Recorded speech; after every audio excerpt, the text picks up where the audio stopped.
இந்த ஆண்டு ஹஜ் புனித பயணம் சென்ற இந்தியர்களில் 98 பேர் உயிரிழந்துள்ளதாக வெளியுறவுத்துறை அமைச்சகம் தெரிவித்துள்ளது. சவுதி அரேபியாவில் உள்ள புனித தலமான மெக்காவிற்கு இந்த ஆண்டு 18 லட்சம் பேர் வரை யாத்திரை சென்றனர்.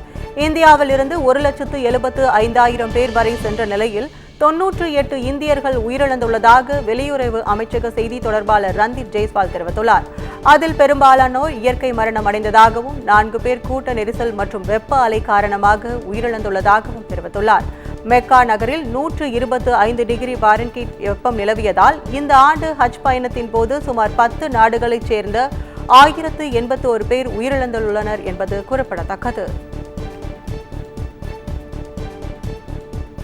பாஜகவின் ஊழல் நாட்டை பலவீனப்படுத்துகிறது என்று காங்கிரஸ் பொதுச் செயலாளர் பிரியங்கா காந்தி குற்றம் சாட்டியுள்ளார். இதுகுறித்து அவர் வெளியிட்டுள்ள எக்ஸ் பதிவில், கடந்த 5 ஆண்டுகளில் 43 தேர்வுகளின் வினாத்தாள்கள் வெளியாகியுள்ளன. கோடிக்கணக்கான இளைஞர்களின் எதிர்காலத்தை பாழாக்கியுள்ள இந்த பேப்பர் லீக் மோசடி மோடி தலைமையிலான பாஜக அரசின் கீழ் நாட்டிற்கு மிகப்பெரிய பிரச்சனையாக உருவெடுத்துள்ளதாக தெரிவித்துள்ளார். மேலும் இளைஞர்களின் திறனை மேம்படுத்துவதற்கு பதிலாக பாஜக அரசு பலவீனப்படுத்துகிறது என்று குற்றம் சாட்டியுள்ளார். தேர்வுக்கு விண்ணப்பம் செய்ய இளைஞர்கள் செலவு செய்கிறார்கள், அதன்பின் தேர்வு எழுதுவதற்கான பயணம் செய்ய செலவு செய்கிறார்கள். ஊழல் காரணமாக இறுதியாக அவர்களுடைய அனைத்து முயற்சிகளும் வீணாகி போகிறது என்றும் பிரியங்கா காந்தி குறிப்பிட்டுள்ளார். மகாராஷ்டிரா மாநிலம் புனேவில் ஆபத்தை உணராமல் உயரமான கட்டிடத்தில் தொங்கியபடி ரீல்ஸ் எடுத்த இளம்பெண் உட்பட 5 பேர் மீது வழக்கு பதிவு செய்யப்பட்டுள்ளது. புனேவில் உள்ள ஜம்புல்வாடி என்ற இடத்தில் பாழடைந்த உயரமான கட்டிடத்தின் மேல் ஏறிய இளம்பெண் ஒருவர் எந்தவித பாதுகாப்பு உபகரணங்களும் இல்லாமல் தனது நண்பரின் கையை பிடித்துக்கொண்டு அந்தரத்தில் தொங்கியபடி ரீல்ஸ் எடுத்துள்ளார். சுமார் 100 மீட்டர் உயரத்தில் அந்தரத்தில் தொங்கியபடி அந்த பெண் வெளியிட்ட வீடியோ சமூக வலைதளங்களில் வைரலானது. இதுகுறித்து தகவல் அறிந்த போலீசார் இந்த சம்பவம் தொடர்பாக ரீல்ஸில் இருந்த இளம்பெண் உள்ளிட்ட 5 பேர் மீது வழக்கு பதிவு செய்து விசாரணை நடத்தி வருகின்றனர்.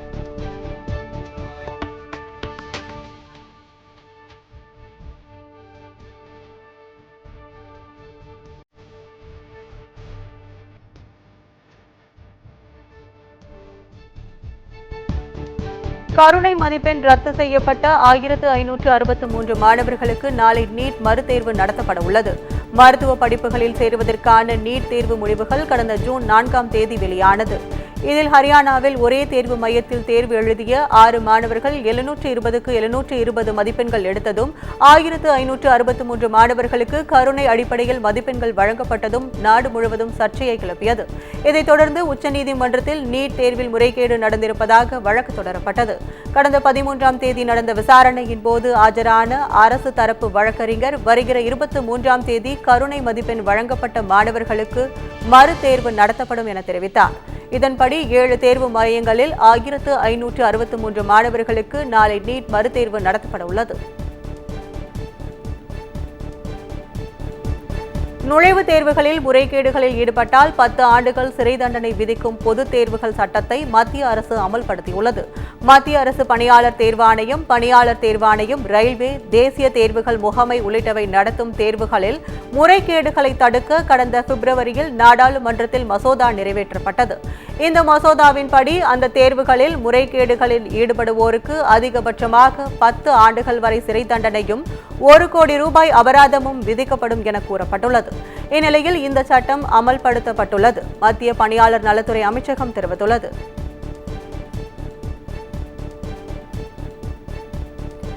மேற்கு வங்க ரயில் விபத்து எதிரொலியாக நாடு முழுவதும் 18,000 உதவி லோகோ பைலட்டுகளுக்கான தேர்வுகள் நடத்த மத்திய ரயில்வே அமைச்சகம் முடிவு செய்துள்ளது.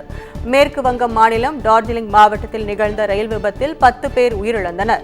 இதைத் தொடர்ந்து நாடு முழுவதும் புதிய 18,000 லோகோ பைலட்களை தேர்வுகள் நடத்தி தேர்ந்தெடுக்க மத்திய ரயில்வே அமைச்சகம் முடிவு செய்துள்ளது. இது தொடர்பாக 16 ரயில்வே மண்டலங்களுக்கு அறிக்கை அனுப்பப்பட்டுள்ளது. ஏற்கனவே 5,599 உதவி லோகோ பைலட்களை பணிக்கு அமர்த்த மத்திய அமைச்சகம் ஜனவரி மாதத்தில் ஒப்புதல் வழங்கியிருந்தது குறிப்பிடத்தக்கது. ரயில் விபத்து லோகோ பைலட்களின் தொடர் புகார் காரணமாக இந்த முடிவை ரயில்வே அமைச்சகம் எடுத்துள்ளது குறிப்பிடத்தக்கது.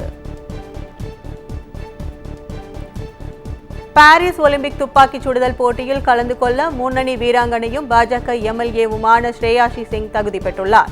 கடந்த 2018ஆம் ஆண்டு நடைபெற்ற காமன்வெல்த் போட்டியில் தங்கமும் 2014இல் ஆசிய போட்டியில் வெண்கல பதக்கமும் ஸ்ரேயாஷி சிங் வென்றிருந்தார். தற்போது 21 பேர் கொண்ட துப்பாக்கிச் சுடுதல் குழுவுடன் பாரிஸ் செல்ல இருக்கிறார்.